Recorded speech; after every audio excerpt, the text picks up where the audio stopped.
Hello guys, how is everyone? Today I'm reviewing the Arena Cerberus. I'm going to start this review a little differently and say that this truck is one of the biggest wastes of money I have had in a long time, and I will explain why.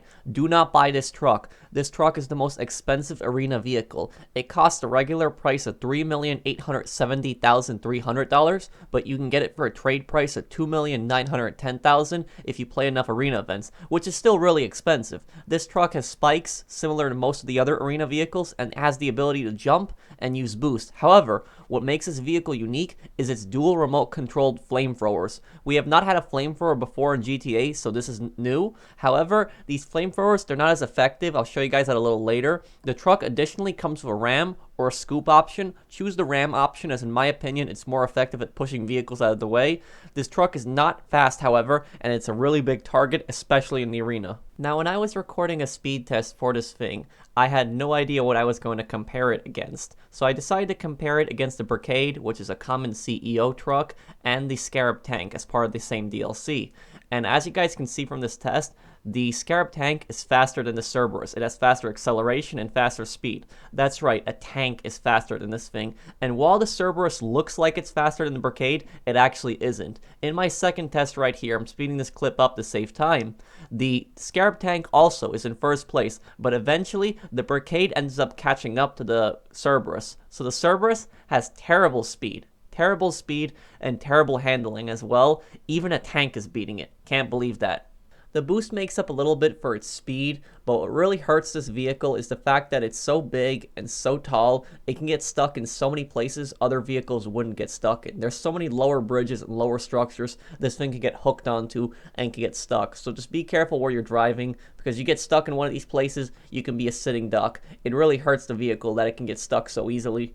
The front scoop on this truck is pretty disappointing. I was expecting a lot more from it because, it's a big truck, it's an arena vehicle, it's meant to be able to smash into other vehicles. I was expecting I was going to be able to throw vehicles out of my way, no problem. Maybe not to the same degree as the Phantom Wedge, but that I was going to be able to generally push vehicles out of the way, no problem. Unfortunately, though, you go really fast, even with the boost, you hit vehicles and they slow you down dramatically, and sometimes you even spin out. And if you try to hit the larger vehicles, you have no chance of basically moving them or throwing them out of the way. Fortunately, though, the ram on this thing I've noticed is a lot better in my opinion versus the scoop. I would just personally get the ram. Don't bother with the scoop. The ram, I've been smashing vehicles out of the way, no problem. Take a look at this clip. Just hitting vehicles. I actually made one vehicle go flying really high up in the air here. So I just personally think the ram is better than the scoop.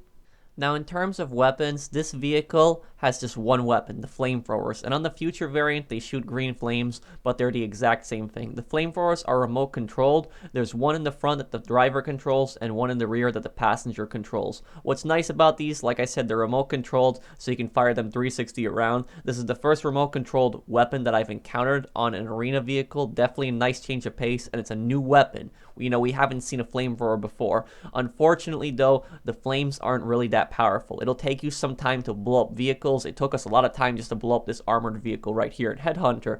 But if you hit an NPC with this, they'll fall to the ground. And then even if they fall to the ground, as you guys see in this clip, it takes a lot to kill them. And right here, we're using both flamethrowers, and it's just so hard to kill this one NPC with it. So it might be good at throwing NPCs to the ground, but it's not necessarily good at killing them. And some people are going to think I'm crazy for saying this, but I actually think that the RCV water cannons are actually more effective than the flamethrower. Now, hear me out. The RCV water cannons, it doesn't matter if it's a player or an NPC. If you hit them with that, they will fall to the ground, and then you can just keep spamming the water until they die. If you hit a player with the flamethrower, they're going to get on fire and take some damage, but they can still run around. They're not going to be thrown to the ground, and they could easily blow you up. So you're not really going to kill players with this. It's going to be really, really hard to kill people with this. Flamethrower doesn't really do much damage against people. And the other bad thing about this vehicle is that you can't use drive-by weapons. So they're basically forcing you to use the flamethrower at all times. You cannot use drive-by weapons. It's the first arena vehicle that I've encountered where you can't use drive-by weapons.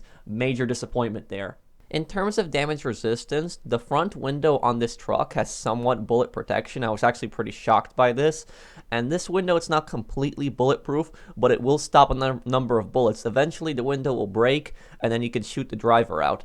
And as for the side window, it's not bulletproof. You could just shoot the driver out right away. The side window, though, would be a little difficult to shoot them out because the truck is just such a tall vehicle. And lastly, in terms of explosive resistance, this truck only takes 2 RPGs. Very disappointing. I was expecting this truck to take more. You know, a lot of the other arena vehicles, they take 2 RPGs, but that's fine because they're smaller vehicles. For a truck, I was expecting this vehicle to take a lot more damage. And in terms of arena combat, this truck is probably the worst vehicle I've used in the arena. It's so terrible. I haven't been able to win one mode with this truck. It's the worst in the bomb mode. If you play the bomb mode, everybody's going to go after you. Even if you're not carrying the bomb, they're still going to blow you up. Almost every single mode I went into the bomb mode, I went to Carnage, they go after you. Everybody goes after you. And I don't blame them for going after you either, because you're such a big target. You can see right here, everybody's just trying to kill me. You're such a big target. It's so hard to kill them. The one good thing about this truck, though, is that if you know what you're doing with the flamethrower and you get really close to them, you can damage their vehicles pretty quickly with the flamethrower. I mean, take a look at this right here. I was actually damaging these 2 vehicles. I did a lot of damage to them with the flamethrower, and I actually ended up killing them right after I died. They ended up killing me, and I took 2 of them down with me. But still, this truck is going to be one of the first vehicles that gets eliminated. Everybody's going to go after it because it's just such a big target. And here we come to the pros and the cons. And as you guys can see, this list is very unbalanced. It has a good ram.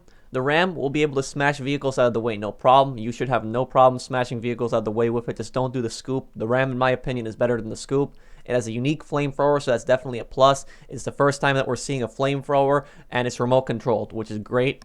And the other pro is it has temporary bulletproof windows. Not complete bulletproof windows, but temporary. The front window will stop a number of shots, but eventually they will break. It's better than not having anything. And the cons are, it's the most expensive vehicle. So not only is this vehicle expensive, but it's also the most expensive vehicle. Even if you get it for a trade price, you get around $1 million off, $2,900,000, that's still extremely expensive. It's very slow. I wasn't expecting a truck to be very fast, but I mean, come on. That the tank is beating it, the tank should not be beating it in a race. And it has a terrible flamethrower. Even though the flamethrower is unique, it's terrible also. It's bad. You might be able to do some damage with it in the arena, but you have to get very close to people, and chances are, because you're such a big target, they're going to blow you up anyways. Against NPCs, it'll throw them to the ground, but you got to keep constantly spamming it at them until they die. And against players, this would be even worse. It doesn't throw them to the ground. The water cannon in the RCV would be better, because at least that stuns them, throws them to the ground, and you can keep watering them until they die. Another con is the spikes can kill you. I didn't really show this, but the truck has spikes on the sides, similar to the other arena vehicles, and if you run too fast next to the door or on the side, it can kill you. This truck cannot be used in heists. Still, you can't use it in heists. Pretty disappointing. It can easily get stuck. It can get stuck under lower obstacles, like lower bridges and buildings, like things that it can get hooked onto, so you gotta watch out for that. Not only that, but don't take this truck off-road, because it can get stuck under the smallest rocks. You drive under a really small rock, this truck can get stuck. It has terrible armor. It's terrible. It takes 2 RPGs like other arena vehicles, and I know what some people are wondering. Why are you attacking the truck for taking 2 RPGs, but you were complimenting the other vehicles like the ZR380? Because the ZR380, it's a sports car. It's a small vehicle, and it can take 2 RPGs. That's good. It's balanced because it's fast. But a truck like this, a big truck like this, we're going to be spending millions and millions of dollars like this, it should take way more than 2 RPGs. And the last con is, it's not good in the arena. It's really bad in the arena. This is the worst vehicle, in my opinion, in the arena. You're such a big target. You're an even bigger target than the tank. Everybody's going to go after you in every mode, and I don't blame them for going after you because you're such a big target. If I saw a truck, I would go after it first. So just don't even use it in the arena. I was really hoping that I would be able to do some good in the arena. I was really hoping I would be able to kill people in the arena. I was hoping the ram would at least take out half their health, or the scoop, but it didn't. It didn't take out half their health, so I was really disappointed by that, guys. Let me know in the comments, what do you guys think? What do you guys think of this truck? Don't spend your money. Don't. My opinion, don't waste your money on this. This is one of the biggest wastes of money I've seen since the Laser has been released for $6,500,000. I hope that you guys enjoyed this video. If you did, drop a like. If you're new to my channel and enjoy my content, subscribe. And I'll see you guys on the next one. Take care, everyone.